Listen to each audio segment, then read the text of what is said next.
So here's the thing, you're talking about Scala. So Scala, I took a look at it. So you take a .scala file, right? And that gets compiled by the Scala compiler, to a .class file. Right? And that .class file is then interpreted by the JVM. Right? Okay? And this does the whole interpret and also run at the same time. At the same time, yeah. Now, the thing is, so Python, of course, is just Python interpret and run at the same time. It's low level, slow.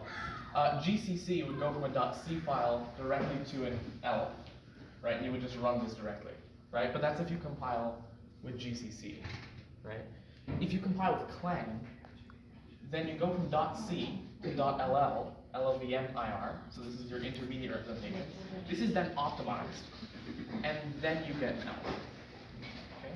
This is platform generic. It doesn't matter where you run it, right? This could be PowerPC, this could be x86, this could be ARM, and then this is platform specific. And this is what you would do with Clang. Now, the thing that I'm wondering is if you can somehow, instead of the JVM, if you could compile this class to a .ll file, and if you could do a just-in-time interpretation through LLVM, right? Then what you would be able to do is call other statically compiled libraries, or even dynamically compiled libraries, for example, those written in C. And you'd be able to call them inside of your Scala files. So you could have like Python or Julia or Go or C or so Swift. we tried with, and the idea is that you can interoperate between these languages with Scala. Yeah, actually we tried with similar approach for one library. So right now we use Scala 3, which is a .t compiler. So this provides highly compilable and flexible compile time and runtime. Now this has a package which can create platform independent class files. So under this library we have one library called Geo. Yeah. It's the functional monadic IO where you can remove the side effect of the function programming. So on that we have created called PyGeo, right? So PyGeo has similar architecture. What we're talking about, we want to use the compile class implementation on different programming language, and can we achieve the same thing or not? Can we interoperate with Can we interoperate or not? So the problem that we're focusing that can we pass the Python code to Scala and can it give you output and to Scala compiler and it give you output back to this by standard IO or whatsoever it is, right? If you decompose this problem, it really just becomes a problem of can you interoperate between C and C++ and Scala? Because the Python interpreter is written in C and C++. For example, Swift is entirely interoperable with Python, not because of Python, but because Swift is fully interoperable with C and C++, and it can communicate with the interpreter directly. The problem is that still, when we are using the Python, you still will go to C Python, right? Yeah. Because the callback is there. That's fine. The other thing is that with us, that comparatively, the goal was with Scala that will be highly performance-driven programming language compared to this. It provides concurrency, parallelism, right? You can spawn up multiple threads, right? So the inner class that we have in Scala, we call it bracket, right? Which is a lightweight class object of the thread. Now Python still work on thread mechanism. Is this kind of like coroutines? Similar to coroutines, right? So something, if you remember, there was a big discussion between Akka actor and coroutines, right? So lightweight thread-based mechanism which can parallelly work on that and give you concurrency advantage. Now if we go with this approach, probably it can give us performance penalty. But we want the reason for that is we want Scala community, right? Plus we want Scala community plus Python community can work together, right? But if you see Python 2.3 and 3, it took time, 2-3 years to convert the code base and get to that. But definitely we want that we can integrate Python with Scala right now. But I understand that. But the thing is that if we create an LLV kind of architecture, LLVM,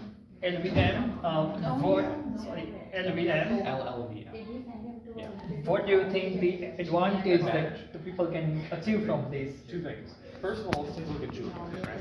So let's just say, right, you have a function x which takes x and you return x times x, right?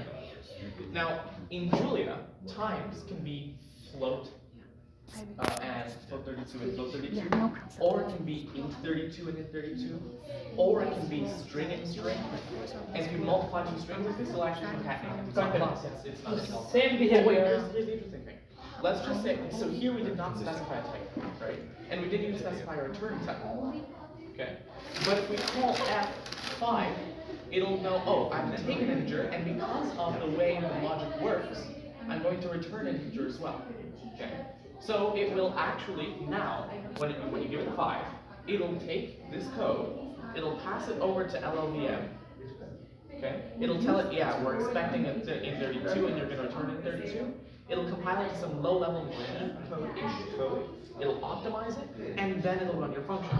The next time you call it with an integer, it's going to use the cache compiled version, right? Guys, now, how more long? 5 minutes. Okay. Yeah. So, no, now here's the thing. Because it uses LLVM, that means it just-in-time compiles to machine code, okay? And then it runs the machine code, which is why it gets C-level performance.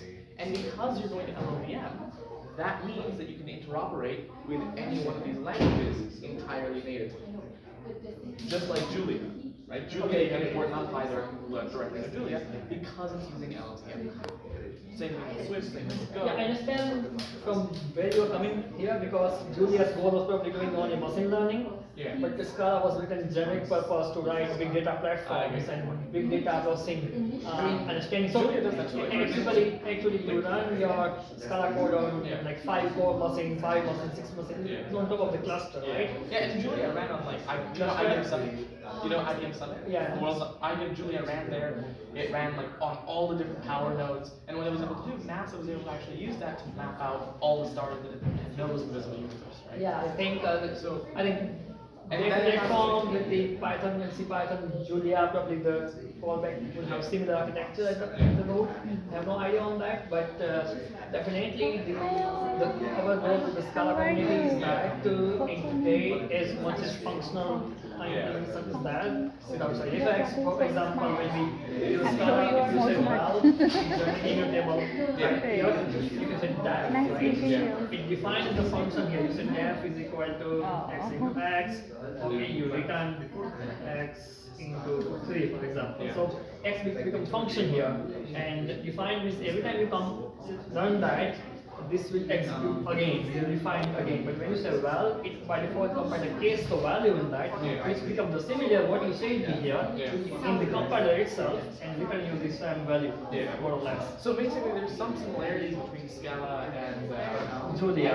and Julia. And But I as feel you go, like Scala is sort of like in between Java and Julia. Is what I'm feeling. Yeah, or you can say Scala is between Java, okay? So right now what's happening that we borrow so many things from Haskell. Yeah.